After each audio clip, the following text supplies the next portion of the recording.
Hey guys, it's November 3rd, 2023, and this is the weekly news. Hello friends, welcome to this week's weekly Linux and open source news show. I'm Josh and this is the WL Tech Blog. Today we're coming from the frigid cold in North Carolina. We missed last week due to travel, so I'll be covering interesting stuff from the last 2 weeks. Let's go ahead and get started. Linux 6.7 drops Itanium. Finally, the Titanic will finish the process of syncing.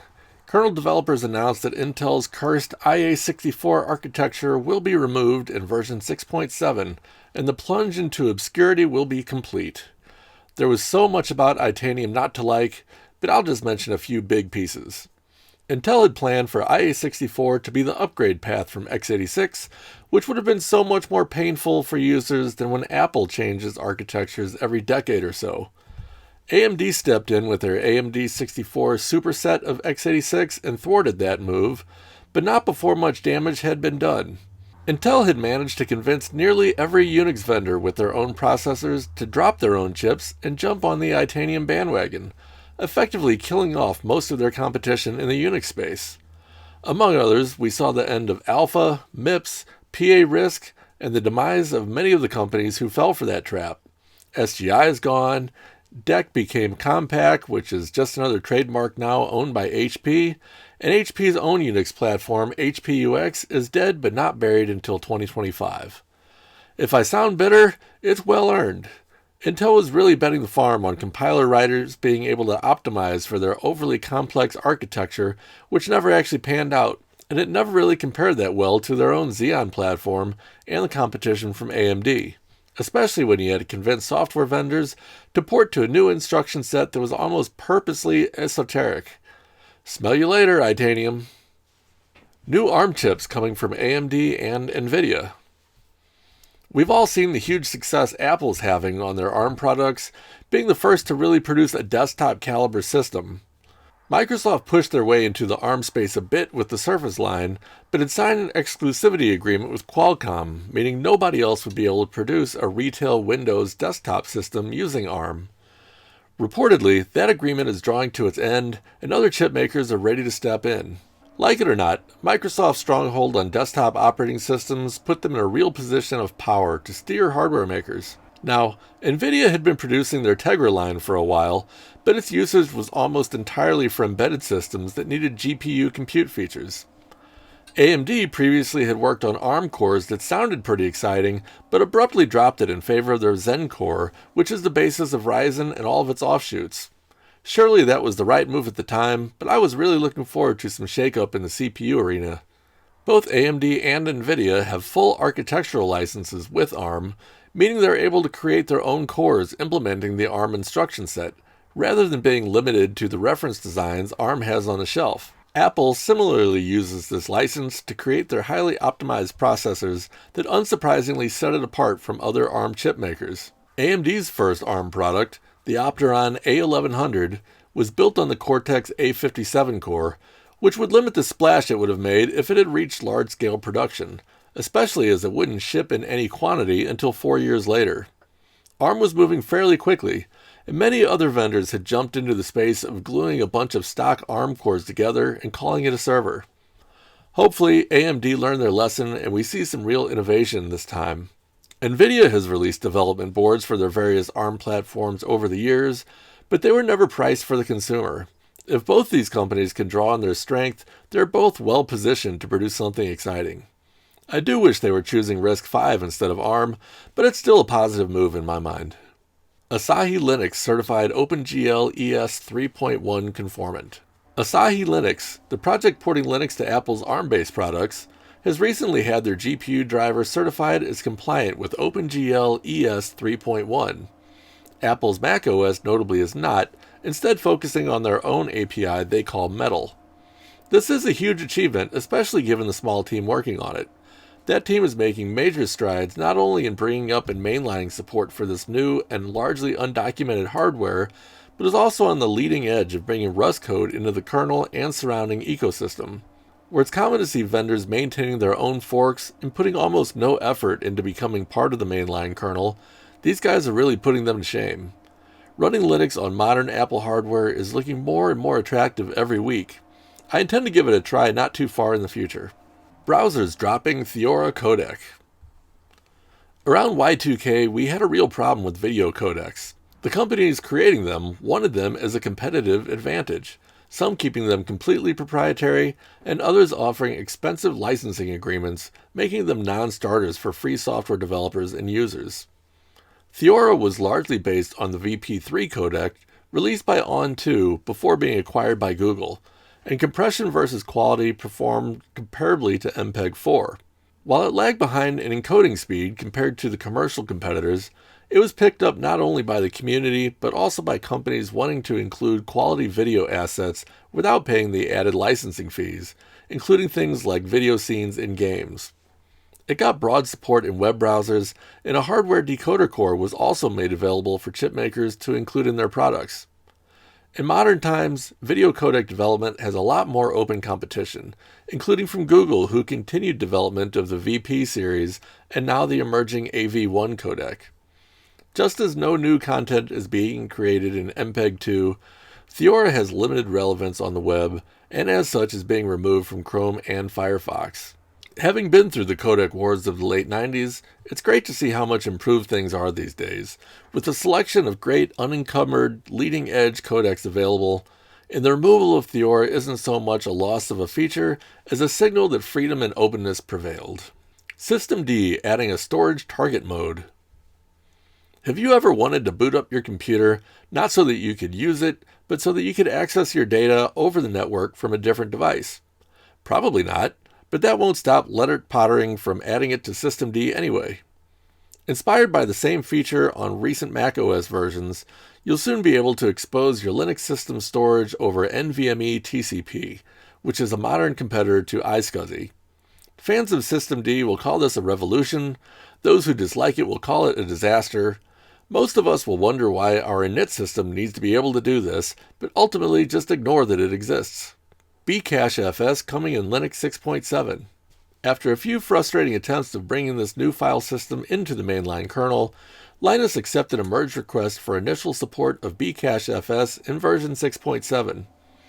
This new file system carries a lot of promise, and we'll get into that shortly, was having both technical and interpersonal problems getting accepted by Linus. Today, the most popular file system on Linux is still ext4, despite newer entries like btrfs and various projects to bring ZFS to Linux. But bcachefs holds some real promise in being able to take over for most environments. I'm looking forward to testing this out, and we'll have benchmarks available in a future video. Firefox apt repo. Mozilla has finally added an apt repository for nightly Firefox builds, making it far easier for Debian, Ubuntu, and related distros to stay updated. I'm surprised it's taken this long, but nightly users can finally stop running their own update scripts and let the package manager do the work for them. Trinity Desktop 14.1.1.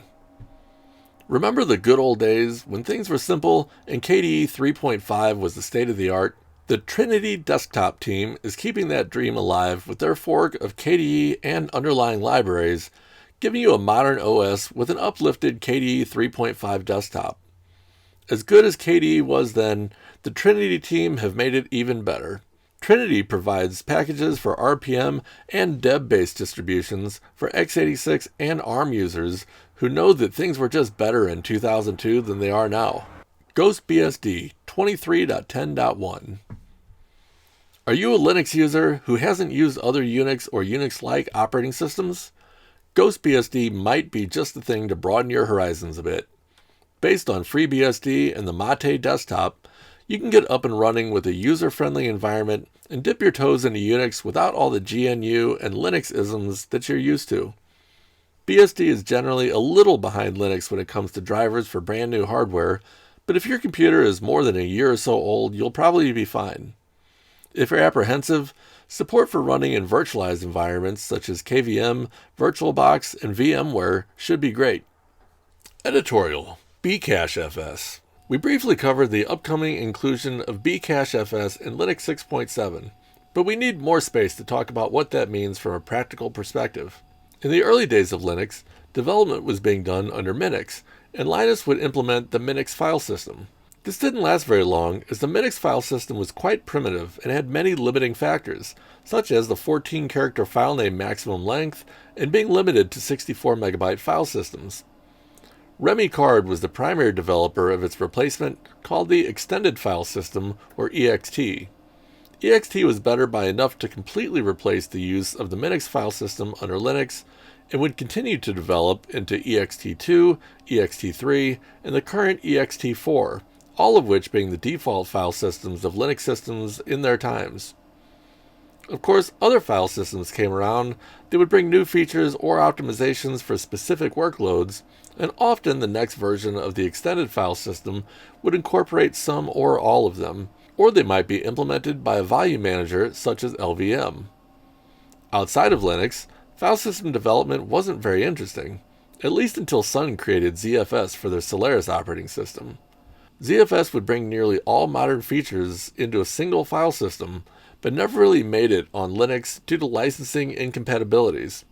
Several other operating systems, like FreeBSD for example, made ZFS a primary feature and would even be used to create standalone storage server distributions like TrueNAS. On the Linux side, BTRFS would attempt to implement most of those features, but never really take off for a variety of reasons.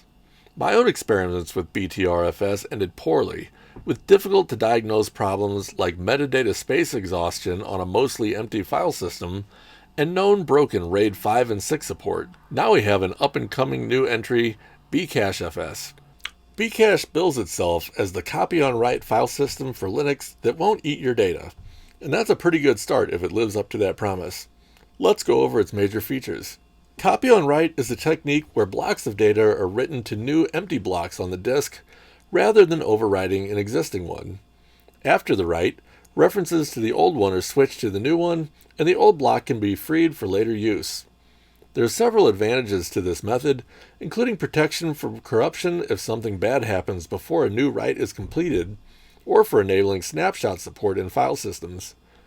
This is a key feature of ZFS, BTRFS, and optional on XFS. We also have full data and metadata checksumming, which can detect corruption or bit rot at a single block level. This doesn't heal your data, but it can alert you that you need to restore a file from backup and that your storage device may no longer be reliable. This feature was popularized by ZFS. Multiple device support is essentially moving the volume management into the file system itself. On Linux, you're probably using LVM to create volumes, including features like stripes, parity, and redundancy. Those are based on RAID, with RAID 6 providing all of them together. bcachefs includes those features directly, as did ZFS. This has some advantages in being able to more optimally access the underlying storage devices rather than going through an intermediary layer like LVM, but also changes the user experience creating and managing these volumes. Sun could get away with it with ZFS because the new features were miles ahead of their previous file system, UFS. In Linux, it's a tougher sell, as LVM is well established and works with almost any other file system. Caching targets and data placement.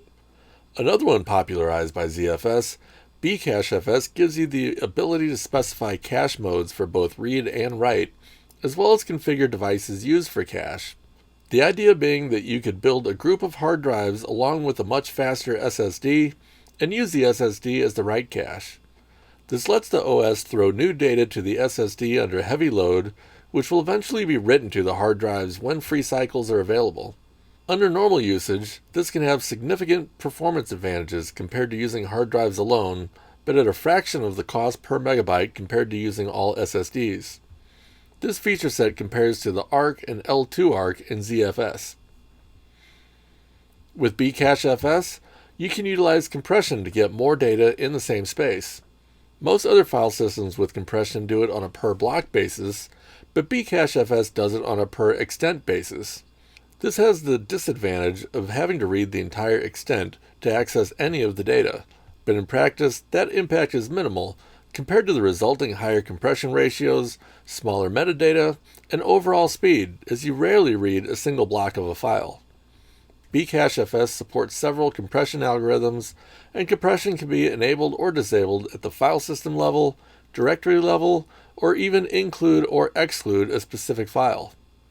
Various forms of compression could be found in ZFS, RiserFS, and many read-only file systems on Linux. Encryption is another great feature that bcachefs makes better. Linux users generally use the LUKS encryption at the block level, which is nice because you can create whatever file system you like inside the encrypted volume. bcachefs has native encryption at the file system layer, with the additional benefit of having each block encrypted with its own authenticated MAC and nonce. Encryption is already a complex topic, but at a high level, this provides protection from several vectors that LUKS cannot. We've had encryption in various forms available for some time now, but doing it reliably at the file system level is another nod we'll have to give to ZFS. Snapshot support is one of the side benefits you can get with a copy on write file system, and writable snapshots take this a step farther. With bcachefs and a few others, you can do things like daily snapshots to protect you from accidents. More advanced systems like this allow you to even mount a snapshot as its own file system, and some even have full write support so that you can use that snapshot as the basis for new activity. NetApp was early in the snapshot game with their filer storage devices, and they encourage users to make and use snapshots freely. This, of course, was convenient for users, but also led to selling a lot more of their disk shelves, as storage needs can grow fast as the delta between snapshots increases. Still a very valuable feature if used properly, and a little planning can go a long way. No-cow mode is a fairly unique feature that can make a big difference in certain cases. This is an attribute that you can set on a per-file basis for things where in-place modification is desirable over the copy-on-write method used otherwise. It can give you a bump in performance with the expense of no longer having encryption, compression, or data checksumming for that particular file. Most of us won't use this feature, but it's good to have for the people who do need it. If you're familiar with symbolic links, reflink is a third type. We already have soft links, where you can create a file that simply points to another file by that file's name. We also have hard links, where you create a file that points to the file system inode of another. Reflinks are a new type, in which you create a file that points to the same underlying storage, but changes on either the original or the new file. Use copy on write to keep them separate. Kind of like a writable snapshot of a single file. This feature exists in BTRFS and XFS, among others. Extended attribute support enables things like quotas, per file or per directory features, and ACLs. Most modern Unix file systems have this feature, including the extended file system since ext2. All in all, this looks to be a great addition to Linux coming soon. bcachefs has existed out of tree for a number of years, and users are generally happy with it. Once it lands in kernel 6.7, I'll give it a whirl and compare its features and performance against ext4 and BTRFS. Wrapping up. Well, those are the highlights from this week. Did I miss something? Let me know in the comments. I'll be posting these videos every Friday. If you've got a great project that should be featured, put it down below and I'll have a look. Also, if you're a fan of tech projects, come check us out at Discord. That link's below. Have a great week, and we'll see you next Friday.